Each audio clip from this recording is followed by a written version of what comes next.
Hello there folks, welcome back to the Chap's Guide.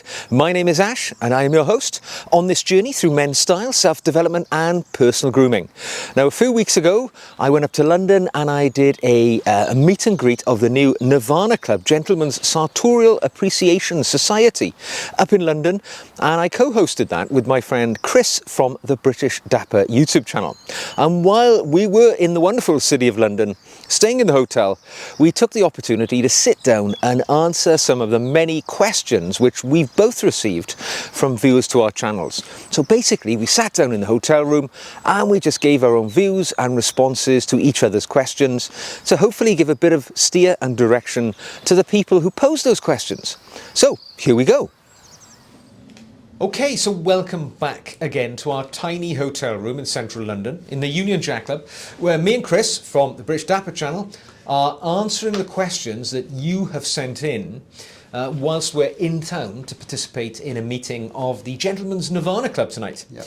So let me just get straight on here. I've got a question from Nathan, who hails from Alabama, and he says, in several of your videos, you mentioned purchasing items from eBay. Can you provide guidance on how to go about finding high quality items, what to look for and watch out for, and other such advice when purchasing items on that platform? So I buy loads of stuff from eBay. It is my the wardrobe from which I often choose my clothing. What about you? What advice would you give then, Chris? Well, eBay is a great platform. Vinted is another one. There's quite a few others out there as well. So, but the basic principle I would do is do your research basically on what you want to buy.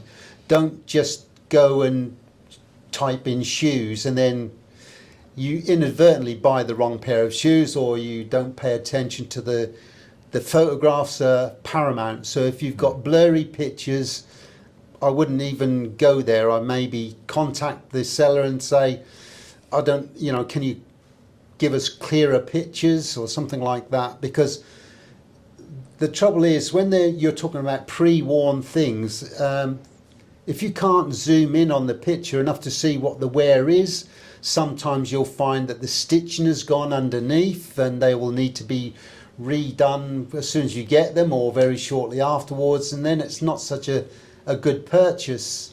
Same with the uppers as well, they can crack, and if the pictures are blurry or very discreetly angled at a funny angle so they don't show that, you could actually end up buying a pup basically. Yeah, totally. So and when it comes to clothes as well, there are things to think about like cuffs, collars. They're the wear points on shirts.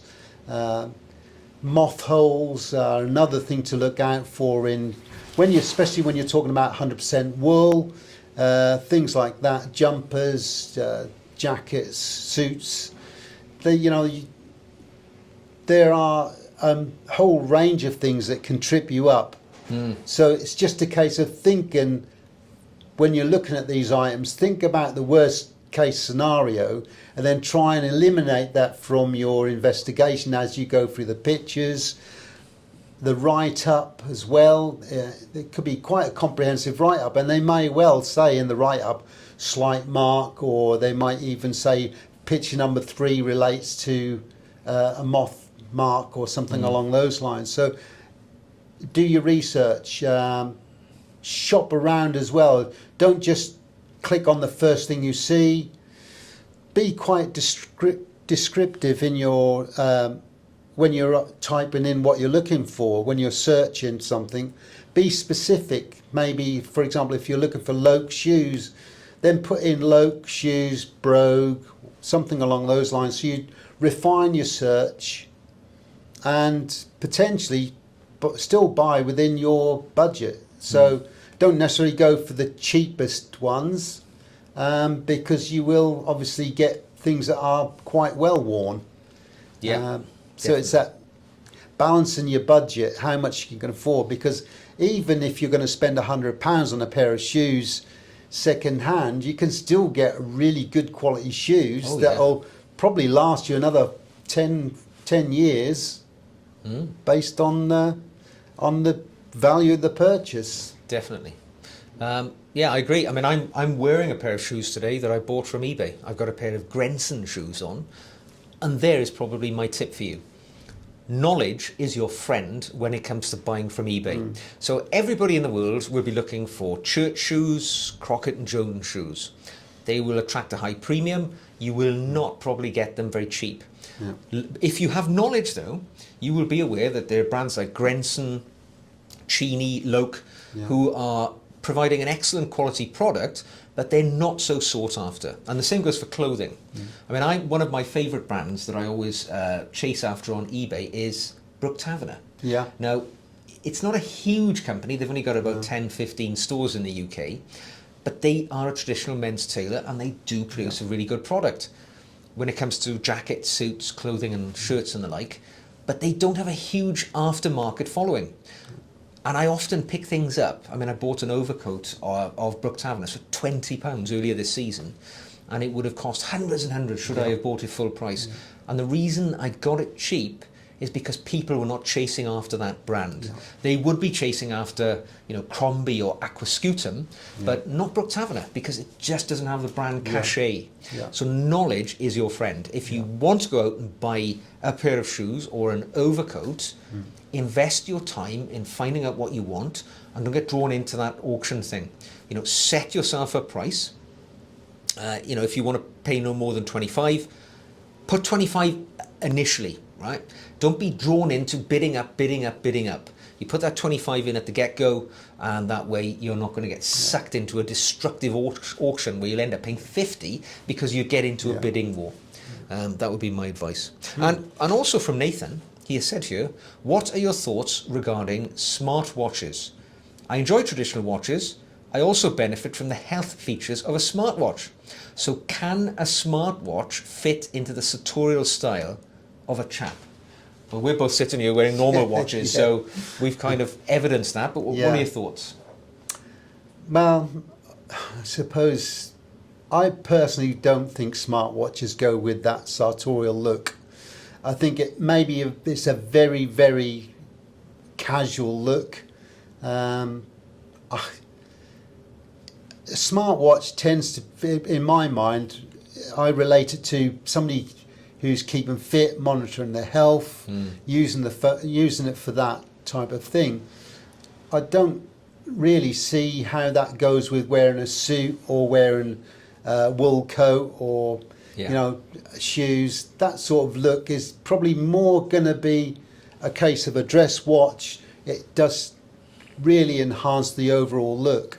I think when you see somebody really dressed up in, for example, a £10,000 suit, their shoes are £500, they're wearing a hat from Lock & Co, and then they go like this and they've got a smartwatch with Mickey Mouse on it. I don't really think that's gonna. No. It distracts you and completely gives you a different view of that individual, just purely on that aesthetic look. Totally. I've got a smartwatch, not an Apple Watch. I know Apple Watches, I think is probably what you mean here. I think it's the most prolific watch in the world. Yeah. I have a smartwatch which I use when I take exercise. I do not wear that when I'm wearing nice clothing. I don't get a sense of sartorial boost to wear, plastic and smartwatches by definition tend to be quite unattractive. So for me, I have a smartwatch, but I wear it when I'm doing activities relating to that, and I wear normal watches the rest of the time. I just think it's a bit more sartorial. There we go. So I got a question from Mallard, who says, if you two gentlemen had to choose 3 fragrances for life to cover your seasonal needs, what would they be? Now, I actually thought about this in advance, right? So I'll answer and you can think of yours. Yeah, no. So for me, if I had to choose 3 fragrances from my own collection, right? So I don't know, I can't speak of other things. And there is obviously the caveat is that fragrances smell different on different people. So depending on what your skin chemistry is. But if I had to choose 1 fragrance and 1 fragrance alone, I'm wearing it now, it's Bleu de Chanel. So I just think that's universally practical all the time. It smells clean, it smells fresh, it's good in summer, it's good in, I think it's the 29th of February we're filming this, so we're on the cusp of spring. but it's just a very usable fragrance. If I was to choose a winter only fragrance, I would want something really powerful and strong, and my favourite super strong fragrance is Eucharist by George Trumper. It is like being smacked in the face with a sledgehammer of masculinity, so I like that one. And if I was to go for a cheapie, I quite like Coram by Puig.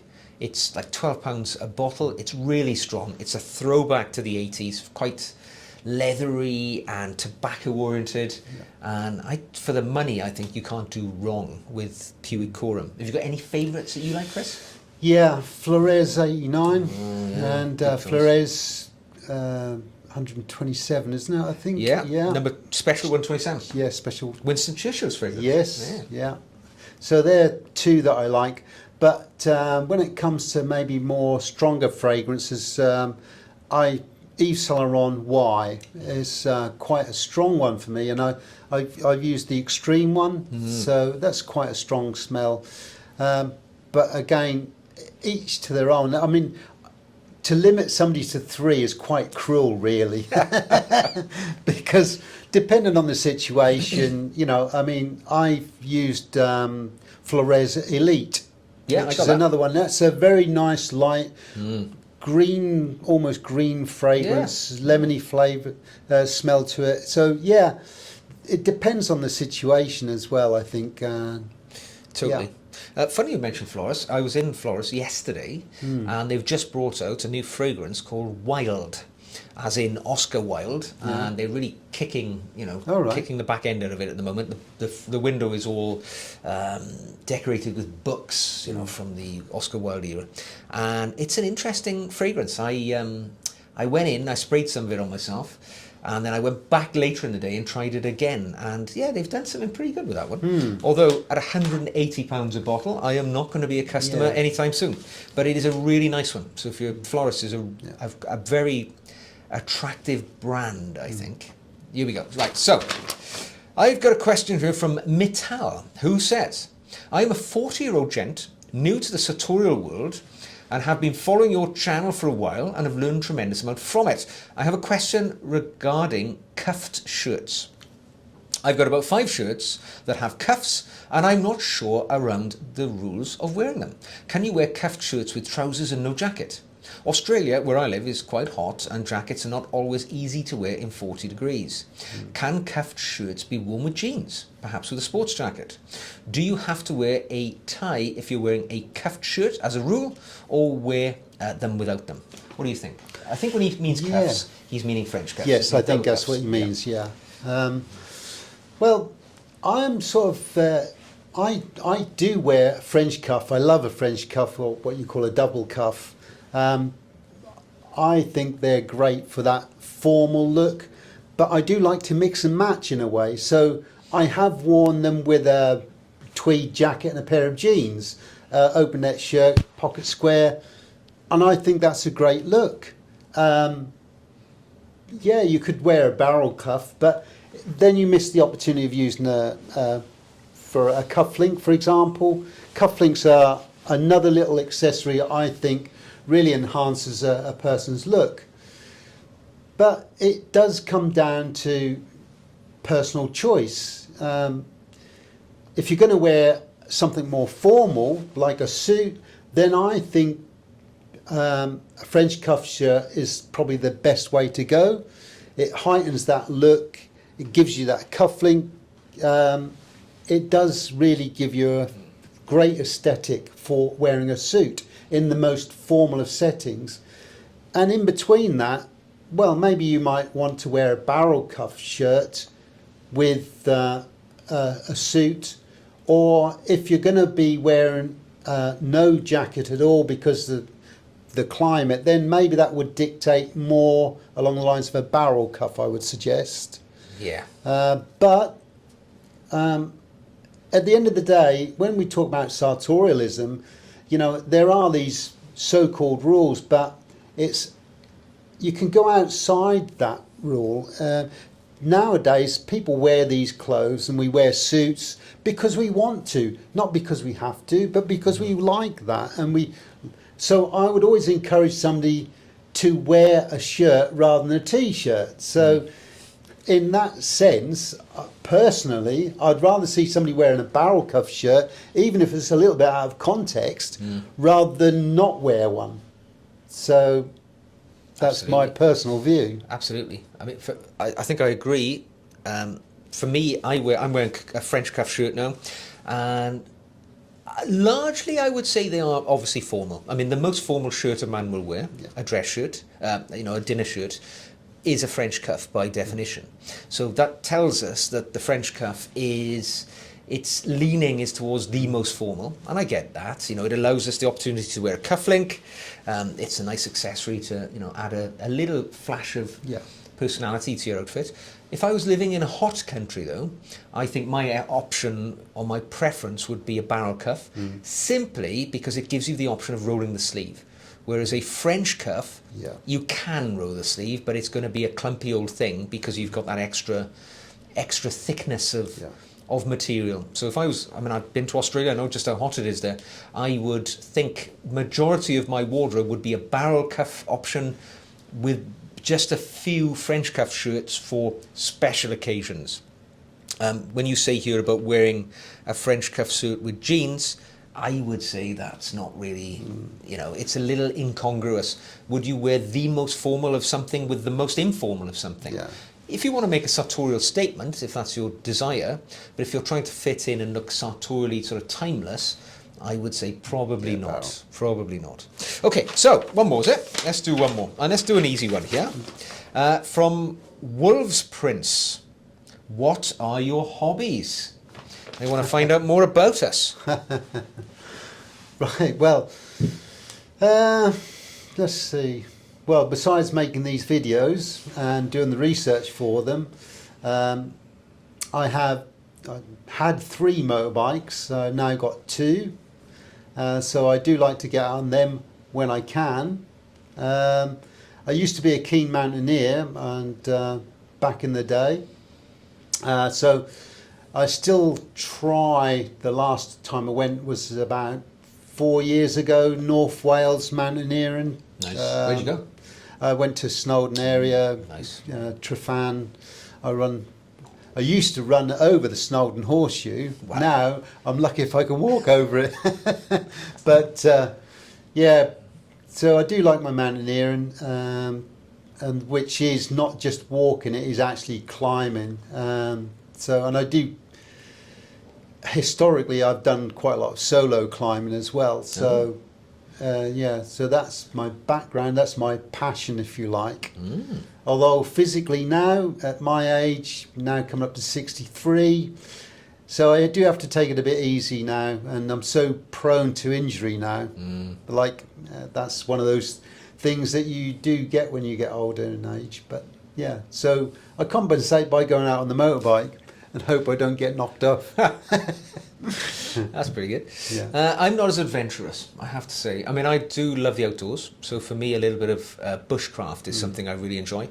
So I often go out into the woods, and I enjoy the experience of lighting a fire using, fat wood from the trees, harvesting the fat wood, processing it, lighting a fire with a ferrocerium rod, stuff like that. It's just, perhaps I would say, more like being at one with nature. Yeah. Although it's not really, but you know what I mean. Yeah. It's almost like if you make a cup of tea from a fire that you've lit yourself, it tastes better, I think. So for me, that's it, being out in nature. And very unadventurously, I think something I've really gone down deliberately the path over the last few years has been reading a lot more. I've really invested in reading, and I'm finding it is giving me a second renaissance in learning, even though I'm, obviously in my mid-50s, but I never really read a great deal in my younger adulthood. No. Didn't have the time for it, but now I'm eking that time out. And although it's boring, I'm finding reading has really given me quite a lot. So there we go. Not really exciting stuff, but, that's what it is. Yeah. Well, there we go, folks. That was some more of your questions that we've answered here today. So I hope you've enjoyed it, and we'll see you in the next one. So there we go, folks. Those were the questions and answers which we were able to deal with while we were up in London at the most recent meeting of the Nirvana Club.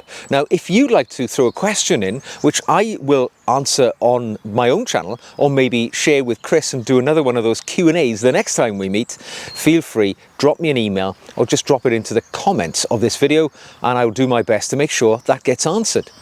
Now, if you'd like to support the channel, you could buy me a coffee or become a patron. And my patrons very much make up the members of the Nirvana Club and the people who share that strong sartorial interest with me here.